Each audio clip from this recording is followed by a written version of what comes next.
I can't say that I really know much of a lot about politics, but what I can give you is my experience from what I've had to go through when my son became a victim of the racial profiling. And the poverty magnitude, the lack of jobs, the lack of the various different things in which that our children go through in our communities, a lot of these children, they suffer.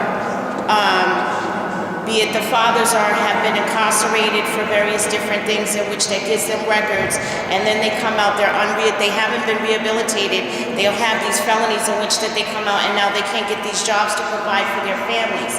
And what I've seen is that a lot of times with our youth and our young men, what they're looking for is the very thing in which that our government shows them that this is how you're supposed to get things, through power and through money.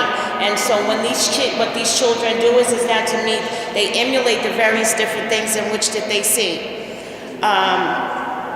I need to say that for me, the bottom line is this, that the government has not and will not try to produce people of color who are functional, self-sufficient, and who understand the politics or the policies or the economics on their relationship to what this world in which that we live in. The injustice anywhere is an injustice everywhere. Our cry for justice is justice for what we need, and that's for today. We are failing our young people. Our urban communities are no better today than they were back in the slavery days. What I have found is that for me and what I see, and I don't know if I'm wording this correctly, but to me that this is it's governmentally designed to keep our children poverty-pent, to keep our communities poverty-pent, and not giving us the encouragement to get up and do what we need to do to be able to keep our communities together.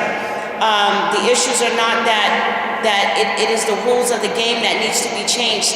It's the sex of the ruler, because if you take over a government structure, like what they're doing, all this stuff that's downtown, they're building this up, but yet the children have no programs in our communities. You've got money to house them, and God only knows how much a day, but yet you don't have the money to put into the community so that these kids are not in the streets, so that you put them back into the prison.